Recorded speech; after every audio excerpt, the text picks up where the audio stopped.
Mysterious lost texts found. The incredible ancient texts in today's video are going to give you a shocking glimpse at forgotten pieces of history. From the secrets of Enoch to the oldest gospel ever found hidden inside a mummy, you don't want to miss this. The lost magics of King Solomon. The Grand Grimoire is the most diabolic of all the occult grimoires out there. Nobody knows when this macabre book of ill magic was written, nor who put ink to paper, filling the book with nasty spells. Everything written about the book is clouded in mystery and myth. But can you actually use it to summon demons and make pacts with evil entities? When you open the book, the introductory chapter lists the author as somebody named Antonio Venetiana del Rabina. Antonio had somehow gotten his hands on the original writings of King Solomon from the Bible. A lot of the material in a Grand Grimoire comes from much older books on magic and the occult.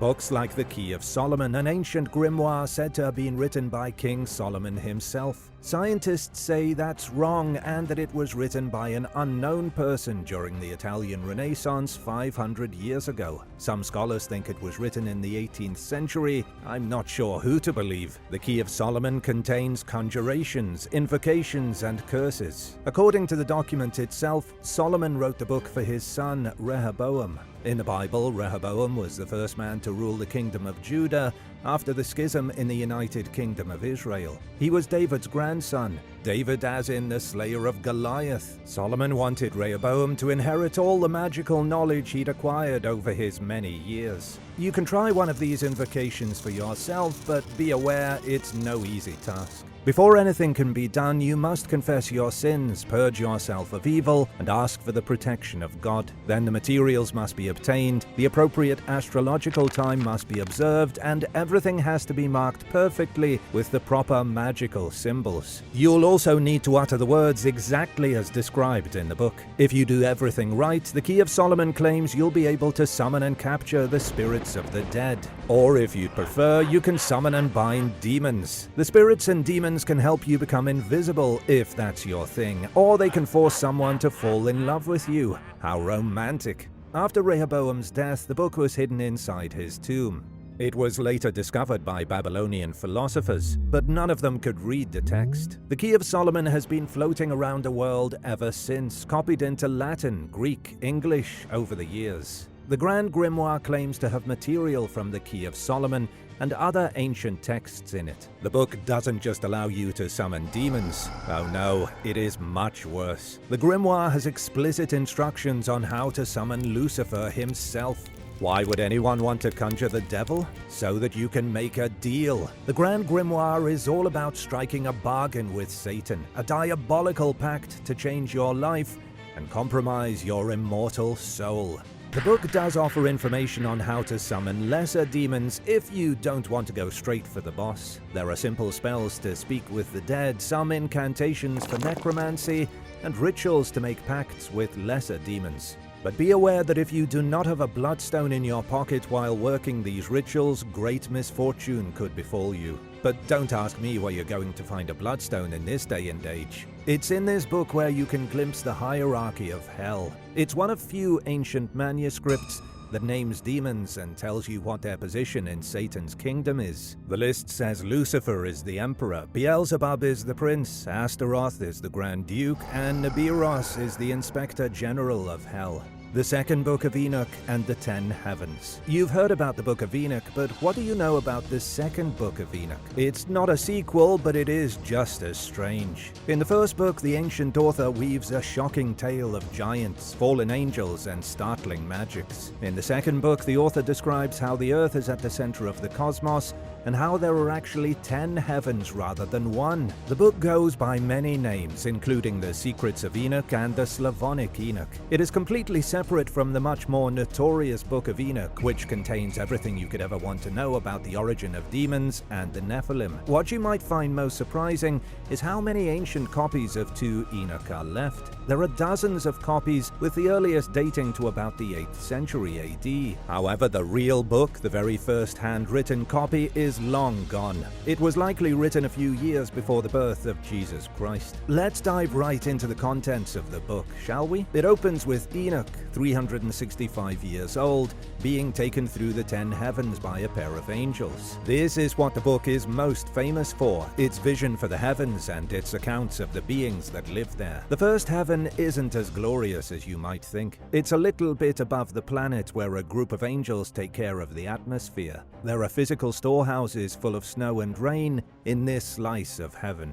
In the second heaven, Enoch finds something frightening. In this place, there is no light or any divine energies. Enoch finds only blackness, a dark prison that would look more familiar in hell itself. When Enoch looks inside of this prison, he finds the rebel angels who abandoned God being tortured. I guess he really is a vengeful God. Who would have thought heaven had a torture dungeon? In the third heaven, Enoch finds a much less disturbing scene. This is a paradise that represents the Garden of Eden, only in the clouds. It's guarded by angels, and you're not allowed in without an invitation. In the fourth heaven, Enoch finds the place where the sun and moon move about the planet. Dancing around the sun, Enoch sees beautiful angelic creatures called phoenixes. To make things even more magical, this entire realm of heaven is rich in the calming sounds of a choir of soldier angels singing. The fifth heaven gets weird again. Enoch finds some of the Grigori, beings that you learn about in the first book of Enoch. They are soldiers of Satan that look like human beings but are in fact evil giants. Since they have yet to be condemned by God, the Grigori demons are hanging out in heaven in a state of limbo. Then things get political in the sixth heaven. It's where Enoch finds the angels who are in charge of governing both the cosmos and the people. It's a cosmic bureaucracy, with some angels looking over the rivers and the seas, some making sure there's fruit to eat, and others writing down the deeds of men so that God might judge their souls later. It sounds suspiciously like Santa's workshop to me. In the seventh heaven, Enoch replaces his angelic guides for a new guide, Archangel Gabriel.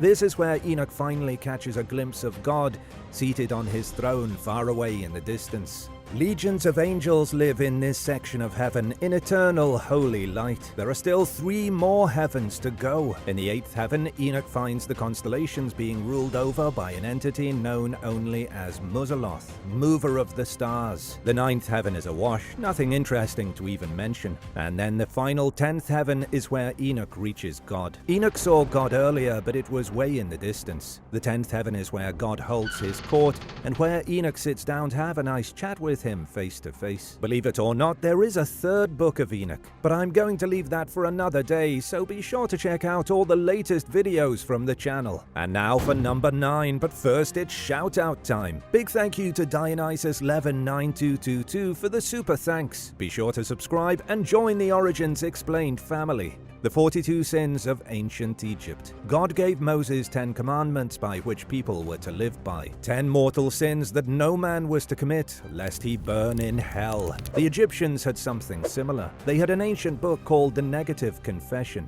It's a list of 42 sins that a person's soul was not to commit. 10 commandments may seem like a lot, but how are you supposed to deal with 42? The Egyptians believed that after death they traveled through the afterlife in search of eternal life. Everyone got into the afterlife, but not everyone reached the final destination. First, they had to stand before the gods in judgment. Once stood before the gods, a person's soul had to recite the Negative Confession. They had to list each of the 42 sins and say honestly that they had never committed one of them. The gods watched the confession carefully for any sign of trickery. If the gods decided the person was not lying, then they were allowed through to the good part of the afterlife. You don't want to know what happened when you were caught lying to the gods. But don't worry, I will tell you in just a second. Knowing how severe the punishment was, most people made sure not to commit one of the 42 sins. The most famous copy of this text comes from the Papyrus of Ani, which is a copy of the Egyptian Book of the Dead.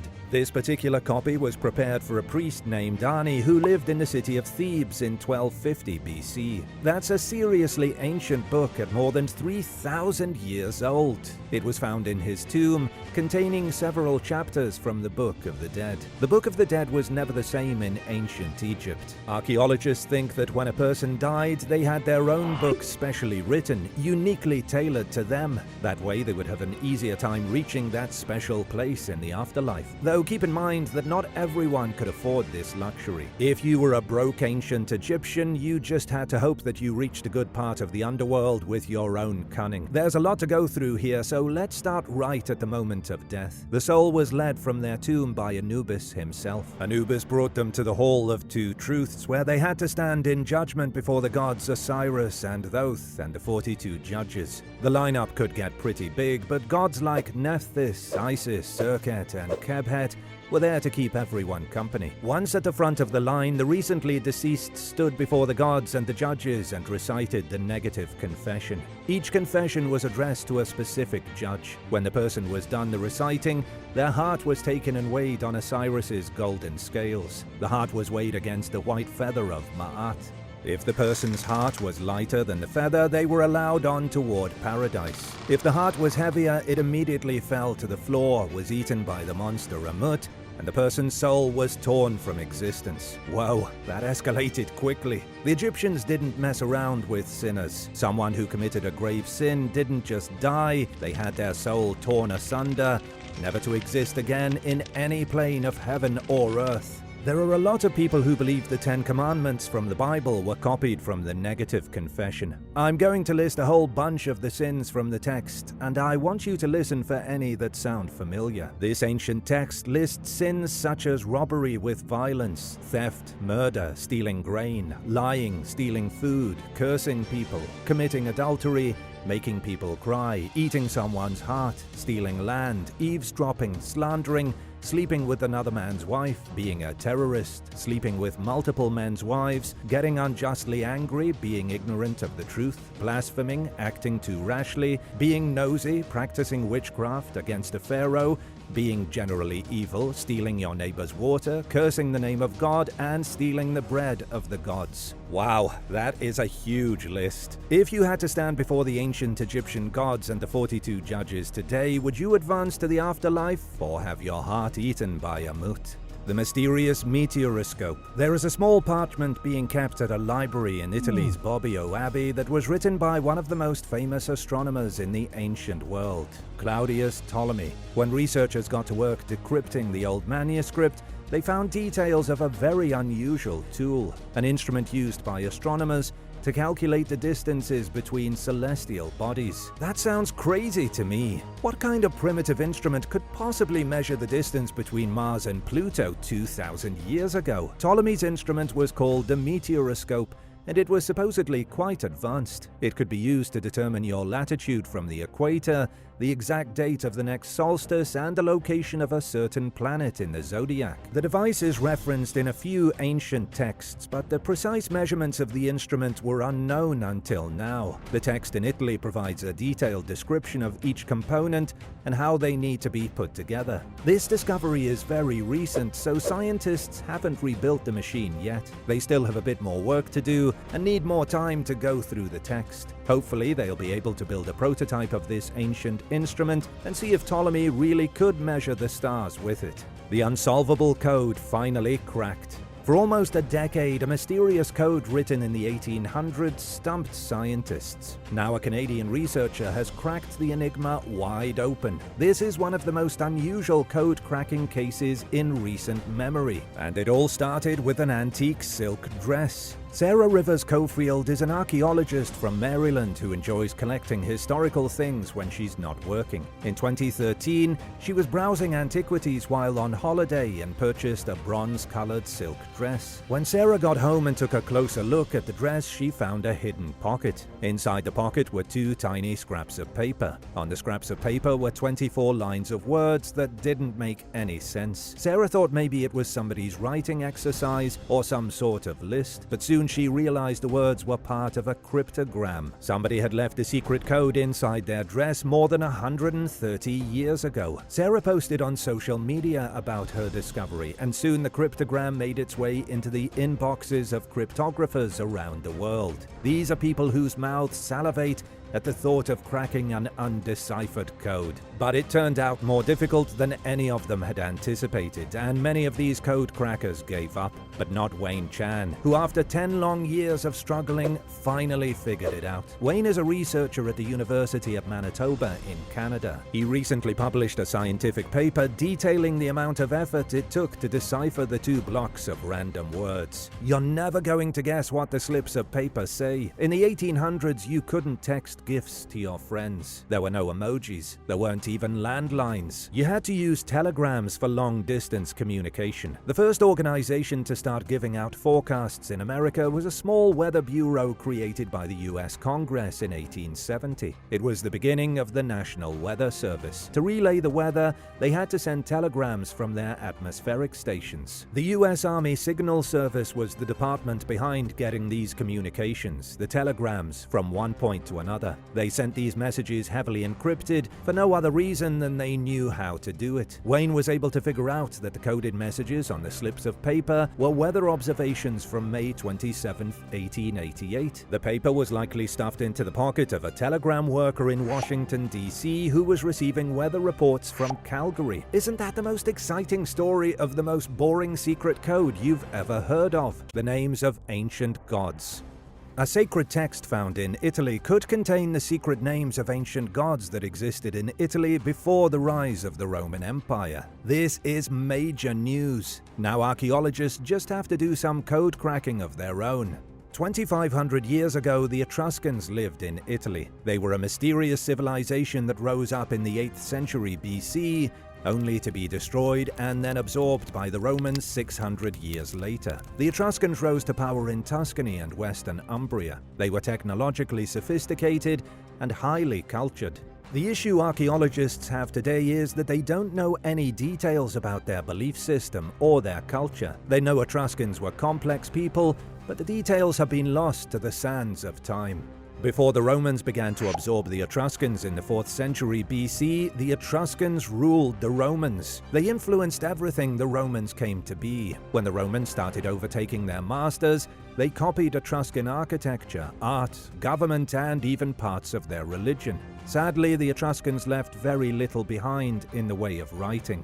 Only a handful of artifacts have been found with Etruscans' inscriptions on them. Even the Romans hardly wrote a thing down when it came to the culture that had such an impact on their development. Archaeologists just found a huge slab of stone from 2,500 years ago with Etruscan script on it. The massive tablet could give away the names of some gods and goddesses. Archaeologist Gregory Warden said the stone could be sacred. The lengthy text will surely offer revelations about the Etruscans' early belief system. What I personally find amazing is that whatever the Etruscans believed in is still influencing Western tradition. The Etruscans influenced the Romans influenced the rest of the world, and remnants of that influence can still be felt in popular culture. If only we knew the names of their gods. This huge stone slab weighs a ridiculous 500 pounds. It's 4 feet tall and 2 feet wide, with at least 70 legible letters etched onto its surface. These words were written in a lost language that has never been translated before. The tablet was uncovered in an ancient Etruscan temple in the Mugello Valley near Florence. This is why archaeologists think it has the names of deities on it, since it was found buried underneath a temple where those ancient gods were surely worshipped.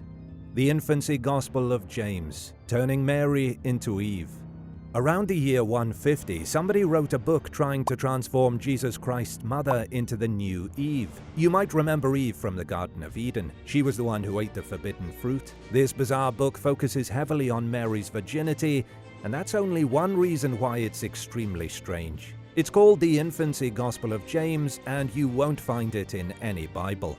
It's completely forbidden, with Catholics ordered to avoid the book at all costs. A lot of Christian myth today comes from books outside the Bible. For example, the Infancy Gospel of James is the earliest text saying that Joseph was a widower. Jesus had brothers in the Bible, but if you question Christians about this, they'll tell you they are Jesus' stepbrothers. They came from Joseph's previous marriage before he met Mary. However, it doesn't explain that little discrepancy anywhere in the Bible. It says it in this book, which isn't in the Bible, is considered forbidden, yet still clearly had an influence on Christian legends. The book presents itself as if it were written by James the Just, who claimed to be Joseph's son. He was Jesus Christ's stepbrother. Not everyone believes it, but that's what the book says. The infancy Gospel of James must have been incredibly popular in the 2nd century AD. When it comes to manuscripts this old, usually 1 or 2 copies will have survived the ages. But there are about 130 Greek manuscripts of this one still around. There are also ancient copies that were translated into Coptic, Old Slavonic, Arabic, and even Irish. This book must have been on every shelf. Okay, but what does it say? It's all about Mary. The whole book drives the point home that Mary was a virgin before she met Joseph, while she and Joseph were married, and right up until her death. It also changes some things from the 4 canonical Gospels. If this book is to be believed, Jesus was born in a cave, John the Baptist's father was killed, and Joseph was already an old man when he met Mary. The book paints Joseph more as an elderly caretaker to Mary than a husband. The nativity taking place in a cave is one of the most interesting aspects because it has parallels to Mithraism, the ancient religion of the Roman Empire before Christianity. It goes to show how much early Christians mixed Christianity and old pagan religions. Dissections in ancient China. Scientists have confirmed it. China was the very first nation to develop anatomical sciences. They figured out secrets of the human body hundreds of years before the Greeks. This confirmation was made by a team of researchers from Bangor University in the UK. They analyzed an ancient medical manuscript found in a Chinese tomb in the 1970s. The tomb, known as the Mawangdui burial site in Changsha, held 3 elite people in it. Amidst their grave goods were texts written about 2,200 years ago. The ancient medical text discusses topics like acupuncture and dissection. Somebody was trying to understand how the human body functioned. They came up with the idea of pathways through which vital energy circulates in the body. This energy is called qi. You've most likely heard the term before since it's still used in modern medical treatments, especially acupuncture. What's amazing is that the Chinese figured out complex secrets of the human body without having to do any dissections. In ancient China, it was forbidden to cut people open and look inside of them, even if it was in the name of science and not just for weird, creepy reasons. Chinese specialists identified physical structures inside the body without using a single blade. How did they trace these qi pathways and find the internal structures without surgery? What kind of knowledge did they have that the Greeks didn't? It's a question that nobody has a good answer for. Did you know that modern scientists mostly don't believe there is any scientific foundation for the practice of acupuncture? That's to say, they don't believe in it. Acupuncture has been denounced as a pseudoscience, something with no basis in reality. The researchers from Bangor University said modern scientists could be wrong on that one. There could be more to acupuncture than science can figure out. It's a little esoteric and a little mystic, but that doesn't mean it's fake. The ancient medical text might prove Chinese people understood a whole lot more about the human body than even modern science can work out. Alexander's fall discovered through AI. Artificial intelligence can now read ancient books that humans can't. In 79 AD, when Mount Vesuvius erupted, it destroyed the cities of Pompeii and Herculaneum. One of the places that was covered in hot volcanic ash and scorched was a villa with a private library. When archaeologists found this library, they called it the Villa dei Papiri. The ruin is full of scrolls, but because they're so badly burned, it's been impossible for archaeologists to read them. One touch can cause a rolled-up scroll to crumble to ash. Now AI has changed all that. Computerized intelligence recently translated a few passages of a burned book that mentions Alexander the Great. The text talks about his generals and those who stole his kingdom from him. The scroll describes Alexander as the good king who was ruling over the gigantic imperium. Getting AI to read a scorched scroll is no easy task. To decipher the parchment, it took a team of professors and scientists from a variety of institutions, including the universities of Kentucky and Michigan. The teams used CT scans and thousands of X-rays to produce 3D digital images with help from AI. Professor Arjanko said the scroll is likely a lost work. It seems to be describing the aftermath of Alexander the Great's death in 323 BC. It mentions by name General Seleucus, who ruled over Babylon, and it mentions Cassandros, who took over the throne of Greece after Alexander was gone. Cassandros notoriously poisoned Alexander's son and the beautiful Roxanne to seize power. Then he made a pact with the oligarchs in Athens to consolidate even more power, leading to a brutal civil war. Nobody knows who wrote the papyrus scroll or what the whole thing says, since only a part of it has been translated. Some experts believe the scroll is the long-lost diary of Eumenos, who was Alexander's secretary. Lost laws of the Romans. Scraps of a Roman law code lost for centuries were discovered under some strange circumstances. Academics in London translated 17 fragments of parchment that came from a Roman code of law published around 300 AD. You cannot run an empire the size of Rome and not have a code of laws to uphold. Around 300 AD came the Gregorian Code, or in Latin, the Codex Gregorianus. There isn't a single surviving original left today. Until recently, there weren't even any scraps. Scholars only knew the code existed because parts of it were cited years after in other Roman legal writings. For example, in the 4th century, St. Augustine of Hippo cited some of the laws in his own writing when discussing adulterous marriages. This ancient code contained legal precedents, appeal procedures, and details on the statute of limitations. It was written by someone known only as Gregorius, whom historians know virtually nothing about. He appears to have collected constitutions and laws that were brought into being from about 130 to 290 AD. Gregorius didn't just write one book. He created an estimated 15 law textbooks. His work would have been the staple of law and order in the Roman Empire. It was so comprehensive that the Codex was used as the inspiration for the codes of civil law that spread across Europe in 1804 and are still around today. The 17 fragments I mentioned earlier were discovered inside a book from 400 AD that belonged to an ancient lawyer. According to historians at University College London, the fragments were cut out of a different book and then put into the lawyer's book, kind of like sticky notes. This is shocking evidence of a lawyer looking at previous cases and law precedents, presumably for a big case. This could have been Judge Judy of ancient Rome, the gospel hidden in the mummy's mask. The Gospels are old, dating back to the time of Jesus Christ. One of those Gospels was discovered in the most unexpected place. Researchers are saying it could be the oldest copy of any Gospel ever found. For this shocking discovery, I take you to Egypt. But before getting into the details, I need to give you a short lesson on the anatomy of the mummy. Ancient mummies weren't always bedazzled with jewels and crowned with beautiful masks of solid gold. Although this kind of finery was available for people with a lot of wealth, most couldn't afford that sort of thing. Most people who were mummified were decorated with masks of what was essentially papier-mâché, papyrus with some glue and paint. Instead of being buried in a gold casket, it was likely they were thrown in a ditch in a cardboard box. It doesn't sound very glamorous, does it?